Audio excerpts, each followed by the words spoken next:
வணக்கம். தமிழக அரசியல் வரலாற்றிலேயே அதிமுக, திமுக இந்த இரண்டு கட்சிகளை தவிர தமிழகத்தில் எந்த கட்சியும் ஆட்சிக்கு வர முடியாத சூழல் தான் இன்றளவும் நீடித்துக் கொண்டிருக்கிறது. ஒன்று திமுக வரும், இல்லைன்னா அதிமுக வரும். இந்த இரண்டு திராவிட கட்சிகளை தவிர தமிழகத்தில் எந்த கட்சிகளும் ஆட்சிக்கு வர முடியாத ஒரு சூழல் தமிழகத்தில் இருக்குது அப்படிங்கிறது மக்கள் நன்கு அறிவார்கள்.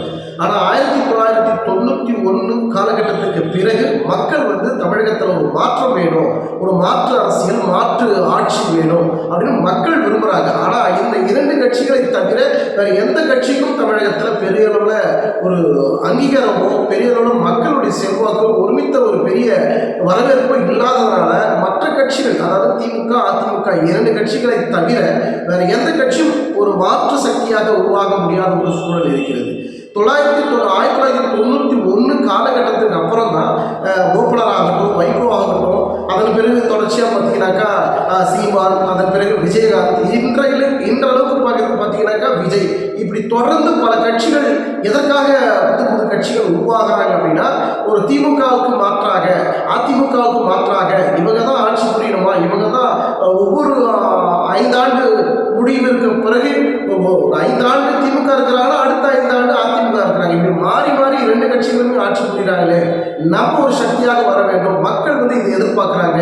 மக்கள் ஒரு மாற்று அரசியலை, மாற்று ஆட்சியை எதிர்பார்க்குறாங்க. அப்படின்றதுனால தான் இது போன்ற பல கட்சிகள், புது புது கட்சிகள் உதயமாயிடும். ஆனால் காலப்போக்கில் அது என்ன ஆகுது அப்படின்னா, புது புது கட்சிகள் உருவானாலும் அது காலப்போக்கில் ஒன்று திமுக பக்கமாகவோ இல்லை அதிமுக பக்கமாகவோ ஒரு சார்பு நிலைக்கு, அவங்களுடைய ஆதரவு மனப்பான்மை நிலைக்கு போகிறதுனால திமுக, அதிமுக புதிய கட்சிகள் வந்தாலும் சரி, அந்த கட்சிகளை தன்னகத்தில் ஈர்த்து வைத்துக் கொண்டு கூட்டணிக்குள்ள அடங்கல் கொடுக்குறாங்க.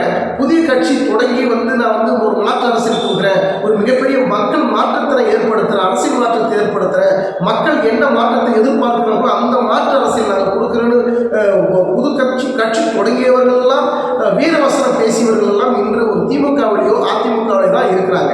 இந்த சூழல் 1991 காலகட்டத்திலேயே மக்கள் மத்தியில் ஒரு மாற்று அரசியல் வேணும், மாற்று ஆட்சி வேணும், நல்லாட்சி வேணும் மக்கள் நிச்சயமாக நினைக்கிறார்கள்.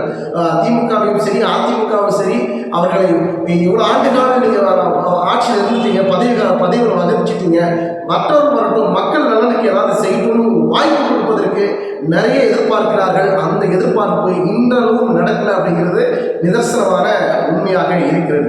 தமிழகத்தில் பொறுத்த வரைக்கும் ஓட்டு வங்கி அப்படிங்கிற விஷயம் பார்த்தீங்கன்னா 100%, 50% ஓட்டு வங்கி பார்த்தீங்கன்னா திமுக, அதிமுக இந்த இரண்டு கட்சியிலுமே ஒரு 50%க்கு மேலே அவங்க போக முடியாத ஒரு சூழல் தான். இந்த 50% தான் 35% திமுகவோ, இல்லை 38% அதிமுகவோ, இல்லை 38% திமுகவோ, இப்படி மாறி மாறி இந்த 50%லேயே உயர்ந்த அதிகபட்ச வாக்குகளை பெற்றுதான் அவர்கள் ஆட்சி அமைக்கிறார்கள். மீதி இருக்கக்கூடிய 50% வாக்குல கிட்டத்தட்ட பார்த்தீங்கன்னா 20% வாக்குகள் பார்த்தீங்கன்னா மற்ற இதர சின்ன சின்ன கட்சிகளுக்கு வாக்குகள் பிரிகிறது.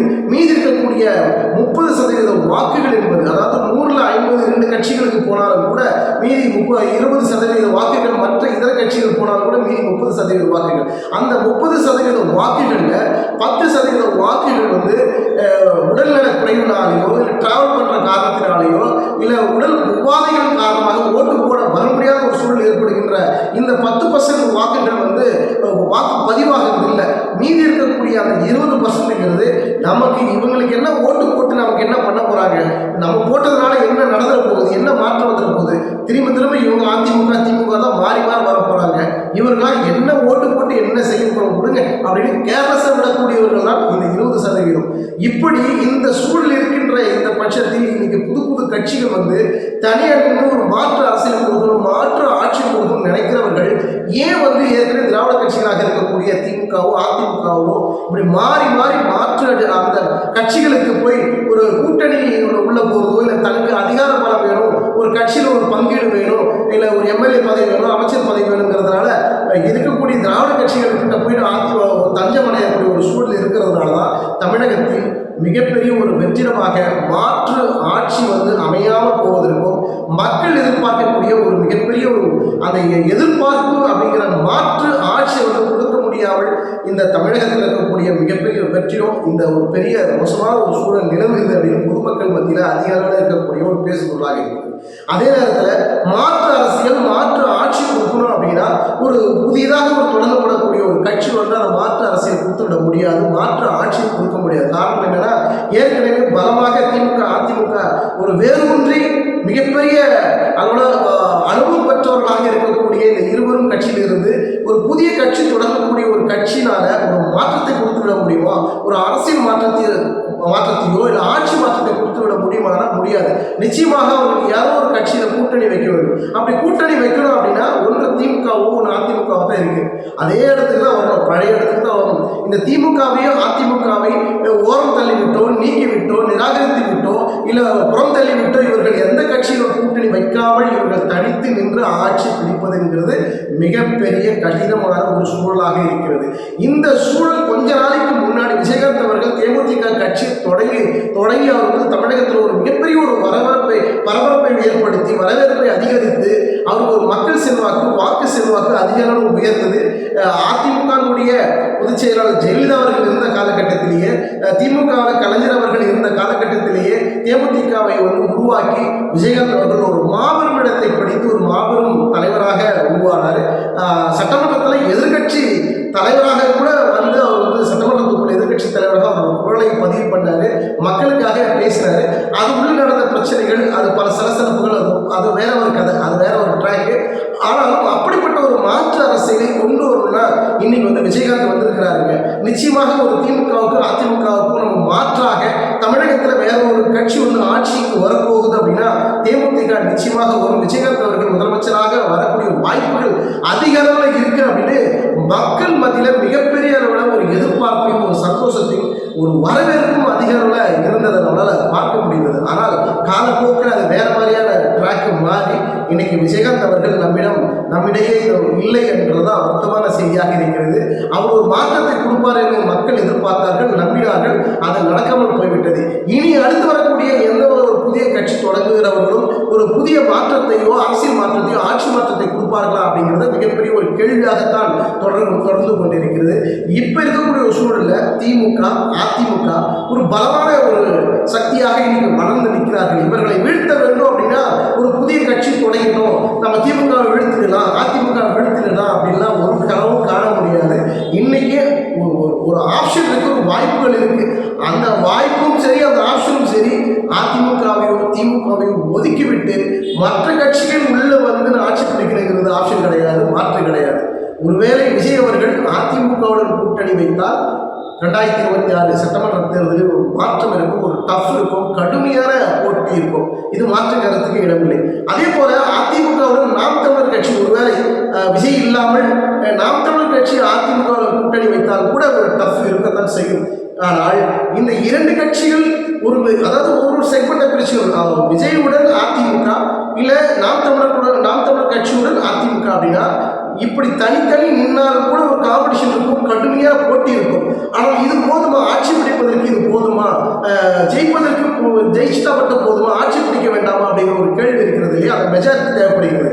ஆனால் இந்த விஜய் கட்சி அதிமுகவுடன் இணைந்தால் ஒரு மிகப்பெரிய டஃப் இருக்கும், கடுமையான போட்டி இருக்கும். இதில் மற்ற திமுகவுக்கும் சரி பாஜகவும் சரி எல்லாருக்கும் ஒரு டஃப் இருக்கும். ஆனால் அதிமுக விஜயுடன் கூட்டணி வைத்தால் மட்டும் ஆட்சி பிடித்து விட முடியுமானா முடியாது. ஆனால் இன்னொரு கட்சி, இன்னும் ஒரு சில கட்சிகளை கூட்டணிக்குள் இணைத்து 2026 சட்டமன்ற தேர்தலில் போட்டியிட்டால் அதிமுகவிற்கு வாய்ப்பு இருக்கிறது. ஆனால் இங்கே கூட அதிமுக இல்லாமல் ஒரு புதிய கட்சி நிச்சயமாக களத்தில் இறங்கி ஆட்சி பிடிக்கிறதுங்கிறது கடினமான ஒரு சூழல். அந்த வாய்ப்புகள் 1991 காலகட்டத்திற்கு பிறகு நிறைய அரசியல் மாற்றம், ஆட்சி மாற்றம், மக்கள் மத்தியில் நிறைய நல்ல விஷயங்கள் நடக்கணும்னு மக்கள் எதிர்பார்த்த காலங்கள் போய் இன்னைக்கு எந்த கட்சி வருது, எந்த கட்சி ஆட்சிக்கு வருது, நமக்கு என்ன செய்ய போறாங்க, செய்ய மாட்டாங்கிற மிகப்பெரிய குழப்பத்திலும் கவலையிலும் தான் இன்றைக்கு இருக்கக்கூடிய தமிழக அரசியல் களமும் சரி, தமிழக மக்களும் ஏங்கி தவிக்கக்கூடிய ஒரு பெரிய சூழல் இருக்கிறது.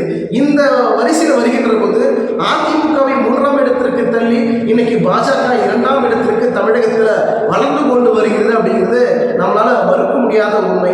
இன்னைக்கு இருக்கக்கூடிய திமுக அதிமுகங்கிற ஒரு மிகப்பெரிய இடத்துல திமுக முதலிடத்திலும் அதிமுக 2வது இடத்திலும் இருக்கக்கூடிய அதிமுக இன்று பாஜக அதிமுக 3வது இடத்திற்கு தள்ளி 2வது இடத்திற்கு ஒரு மிகப்பெரிய ஒரு ஸ்ட்ராங்கான பேச போட்டு 2வது இடத்தை பிடித்து நகர்ந்து கொண்டிருக்கிறது. ஊர்ந்து போகிற நடந்து கொண்டு இருக்கிறது. அவங்க மிக வேகமாக பயணம் பண்றாங்க. அந்த இரண்டாவது இடங்கிறது பிடித்து அடுத்து வரக்கூடிய மிகப்பெரிய டஃப் வந்து திமுக பாஜக தான் டஃப் கொடுக்குற வகையில் இன்னைக்கு மிகப்பெரிய ஒரு இடத்துக்கு பாஜக இன்னைக்கு தமிழகத்தில் வேரூன்றி அதிக அளவு வளர்ந்து கொண்டிருக்கிறார்கள். இது நம்ம யாராலும் மறுக்க முடியாது. இதுதான் நல்ல நிலவரம். ஓட்டு வங்கியாவில் அதிமுகவோட பாஜகவுக்கு கணிசமாக உயர்ந்து கொண்டிருக்கிறது.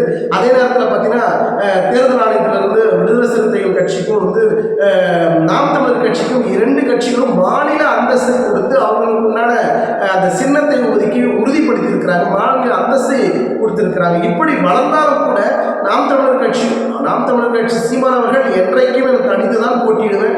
அது திமுக அதிமுகவுக்கு மாற்றாக தான் செயல்படும். இருவரும் எனக்கு எதிரிதான் அப்படின்னு திட்டவட்டமாக தெளிவாக பேசக்கூடிய சீமான் அவர்கள் அவர் தனித்து நிற்கக்கூடிய ஒரு வாய்ப்பு தான் என்றைக்கும் இருக்கும். அதே போல பார்த்தீங்கன்னா இன்னைக்கு வந்து விசிக வந்து ஆல்ரெடி திமுக கூட்டணி இருக்கிறாங்க. விஜய் அவர்கள் அதிமுக கூட்டணி வருவதற்கு வாய்ப்பு இருக்கிறது. இப்படி பல முனை போட்டிகள் 2026 நிற்கின்ற போது திமுகவோ அதிமுகவோ இந்த இரு பெரும் கட்சிகள் இல்லாமல் தமிழகத்தில் ஒரு தேர்தல் என்கிறது யோசிக்க முடியாத ஒன்று. ஆட்சி மாற்றத்தை ஏற்படுத்துமா அப்படிங்கிற மிகப்பெரிய ஒரு கேள்வியும் தொடர்ந்து கொண்டிருக்கிறது. இது எப்படி சாத்தியம், எந்த சூழலில் சாத்தியம், எந்த வருடங்களில் சாத்தியம், எந்த ஆட்சி வந்து மாற்றத்தை ஏற்படுத்த போகிறது, இல்லை மக்கள் சரிப்பா விடுப்ப வேற வழியே இல்லை, ஒரு மாற்றத்தை கொடுக்கறது வேறு ஏதாவது புதிய கட்சி வருவாங்க, ஒரு மாற்றத்தை தருவாங்க அப்படின்னு எதிர்பார்த்தோம். யாராலையும் மாற்றத்தை தர முடியல. இவ்வளோ வருஷம் மாற்றத்தை தர முடியாதவர்கள் இனியாவது யார் வந்து தர போகிறாங்க அப்படிங்கிற மனக்கசப்போடு தான் தமிழக மக்கள் தொடர்ந்து பயணம் பண்ணக்கூடிய ஒரு சூழல் தொடர்ந்து கொண்டிருக்கிறது. பொறுத்திருந்து பார்க்கலாம். விஜய் அவர்கள் புதிதாக கட்சி தொடங்கியிருக்கிறார். இன்னைக்கு வந்து அவர் பாஜகவுடன் கூட்டணி வைக்க போறாரா, அதிமுகவுடன் கூட்டணி வைக்க போறாரா அப்படிங்கிற பல்வேறு சலசலப்புகள், பல்வேறு கேள்விகள் தொடர்ந்து இருக்கிறது. ஆனாலும் கூட பாருங்க, ஏற்கனவே இருக்கக்கூடிய கட்சிகளில் தான் கூட்டணி வைக்க போறாரா, அங்கே வைக்க போறாரா, இங்கே வைக்க போறாரா ஒரு கேள்விதான் இருக்கிறத தவிர அவர் தனித்து நிற்க போறாரா, அவர் விஜய் அவர்கள் தனித்து தான் நிற்கணுன்ற ஒரு விருப்பம் இருந்தாலும் தனித்து நின்றால் ஆட்சி பிடிக்க முடியுமா அப்படிங்கிற ஒரு கேள்வி அதிக அளவில் இருக்கிறது. பொறுத்திருந்து பார்க்கலாம். யாரோட கூட்டணி 2026 சட்டமன்ற தேர்தலில் வெற்றி பெற்று யார் ஆட்சி அமைக்கப் போகிறார்கள் பொறுத்திருந்து பார்க்கலாம். நன்றி, வணக்கம்.